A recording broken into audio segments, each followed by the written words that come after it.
So now, ladies and gentlemen, live and in color, it's Mr. Wayne Love Juice.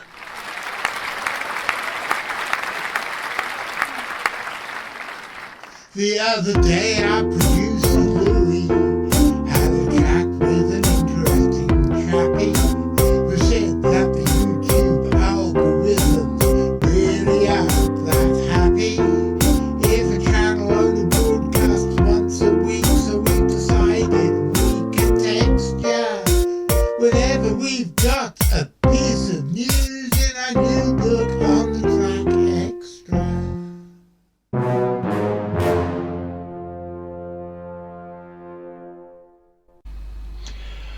Good evening, ladies and gentlemen. My name's John Downs. I'm the director of the Centre for Fortean Zoology, and welcome to another episode on the Track Extra.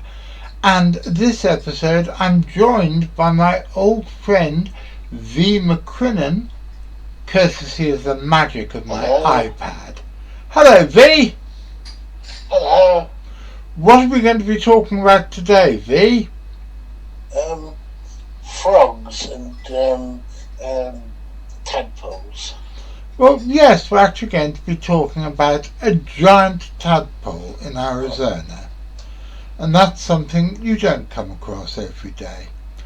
So, without further ado, just in case those of you don't know what this show's all about, every Saturday afternoon at 3 o'clock and every Wednesday evening for about half that at 6:30, we bring you a miscellany of hard science, weird shit and surreality. What's surreality, V? Some weird shit in another format, really. Yes, it is a way of throwing into sharp relief the fact that the universe doesn't make any sense, so we're making it make less sense. And that was a car just going past my window, and I don't know if that screwed up the shot or not. Let's have a listen and see if it works. And Archie didn't freak out. No, he's in the kitchen because Graham's got biscuits. Today we're going to talk about American bullfrogs, and in particular one specific tadpole of the American bullfrog who was discovered in 2018 in Arizona by herpetologist Erin McGee, and he was so large she immediately nicknamed him Goliath. Goliath, of course, being the giant who was slain by the future King David in the Old Testament.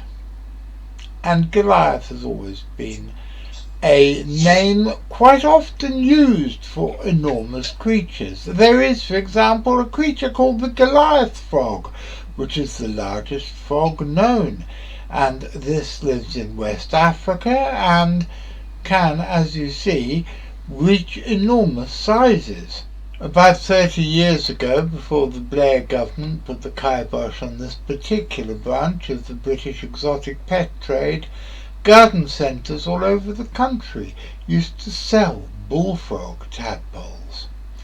And these were introduced into many a garden pond because they are impressive looking in size, although nowhere near the size of Goliath, and the adults are jolly, cheerful looking creatures. But one hates to think about the amount of damage that the ensuing frogs will have done on the British native wildlife. Have a look at this. These creatures are basically very efficient and frightening killing machines. They will eat anything. And when I say anything, I mean pretty well anything. I've seen them in the wild in Canada, eating other frogs about half their size, and even eating rats and mice and small birds. According to the excellent Reptiles and Amphibians of the UK website, Breeding in this species did occur on the Sussex-Kent border, and it says that efforts were made to eradicate them. However, it didn't say that those efforts were successful, and in view of the fact that these creatures were sold so widely in garden centres, especially in the home counties, it would not at all surprise me if they became established sooner rather than later, if indeed they haven't already done so. They are magnificent and beautiful creatures, but they are a distinct threat to every aquatic piece of British wildlife, so it's a good job if they don't get established. But what about this giant tadpole? How come it lived for several years in tadpole form?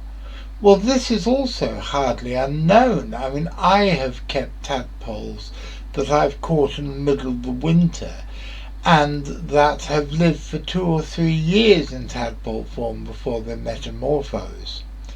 And then, of course, there are animals which are purely neotenic,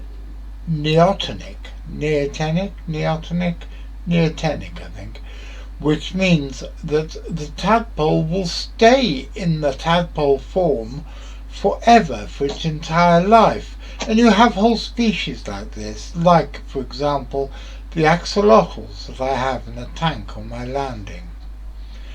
Axolotls, Ambulostoma mexicanum, are a neotenic variety of the tiger salamander, and they are found in some of the high, rocky, cave-filled volcanic lakes high above Mexico City. When I went there, I went to the lakes and I couldn't see any axolotls at all, which was a disappointment to me, but they are widely available as pets, and I've kept them for many years. These ones, by the way, are not mine. They're ones in a video that I nicked off YouTube just because I was too lazy to go upstairs and film them. But how does this affect normal non-neotenic species?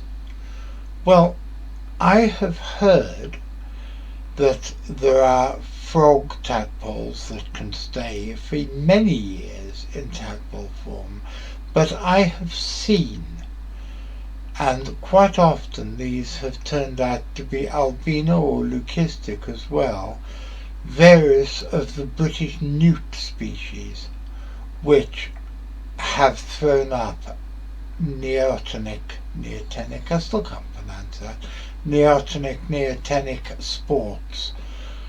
And these golden coloured smooth newt tadpoles, which are the size of an adult but still have the external gills of a youngster, are magnificent and fantastic creatures to look at. Whether they breed true or not, or whether they breed at all, I don't know. This is something that I've always rather wanted to try out. I've never kept any of these myself, mainly because there aren't any smooth newts down in my part of the country. We have palmate newts, but as far as I'm aware, palmate newts don't throw up these wonderful golden coloured neotenic individuals. So if anybody finds neotenic smooth newts in their garden pond, please try and breed them. And if you do get tadpoles from them, send some of them down to me. And then, of course, the Pseudus paradoxa, a hylid, that's the same family as the European tree frog, a hylid frog from South America, which when adult looks much like any other hylid frog. Charming little creature, but nothing exciting. But the tadpoles can be up to 3 times the length of the adult frog. That's up to 11 inches in length. Now, I would love to suggest that somebody had introduced a paradoxical frog family all the way from South America into the Arizona desert, which is where Goliath, the giant tadpole, was found. But I'm afraid I think that's highly unlikely, because it looks almost certain that Goliath is, as I said right at the beginning, a bullfrog tadpole, a tadpole of the American bullfrog, and that's Ranacatus briana, and it is much larger than they should be. Morphologically, it's the same shape and general anatomy of a normal Ranacatus briana, the North American bullfrog. So, how did it get so large, and why? There are two possible answers. One, probably the most obvious, is that there is a gene of gigantism in that particular population of North American bullfrogs, and the fact that they are not native to Arizona and were introduced at the beginning of the 20th century for food would mean that the gene pool of that particular population would be depleted and quite possibly more likely to be affected by mutations. But the answer that I personally prefer is that when you have a tadpole which for some reason decides not to metamorphose, or at least not to metamorphose at the time of all its peers, and to stay for 2 or 3 more years in fresh water, then it would appear likely that as it carries on eating, it carries on growing. This, by the way, is the same suggestion that has been made about the alleged or putative giant eels that may or may not exist in lakes like Loch Ness, that when they ignore the biological imperative to breed, they stay in fresh water, eat and eat and eat and get larger and larger, a bit like I have. But can this happen with frogs? I don't know. It's something I would be very interested to find out. But one thing I did find out this afternoon while I was looking up for some of the background information for this show is that Goliath is not the only giant tadpole of the bullfrog family to have turned up. There are giant tadpoles, giant bullfrog tadpoles, are occasionally reported and have been reported from across their range across North America.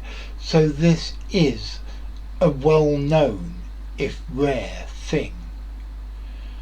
And the one thing I believe is that Mother Nature never does anything by accident, and so if there is a outbreak of giant bullfrog tadpoles to be found in various parts of North America occasionally, then there is a proper reason, a biological reason for this to happen.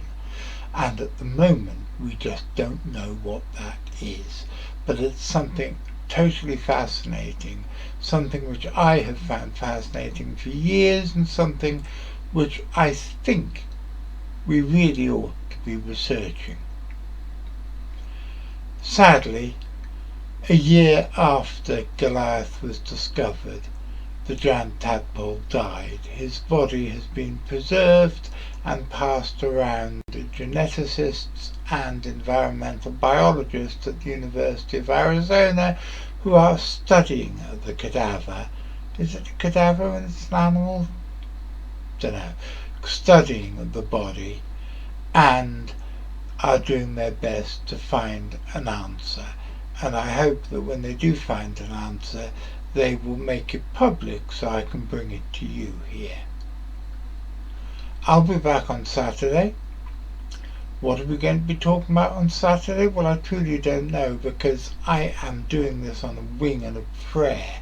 I'm actually filming this on Saturday afternoon, just after having watched last weekend's On the Track as with the live chat, and I'm filming this one, which is the Wednesday show, 4 days before it comes out. We will be recording a On the Track for next Saturday, and it will include Ian Scribbs talking about all sorts of exciting things, but I'm afraid you're just going to have to wait. So, I don't know if you're still listening, Mr. McCrinnan. I seem to have lost you somewhere along the line. But if you're watching, Mr. McCrinnan, I'll be seeing you.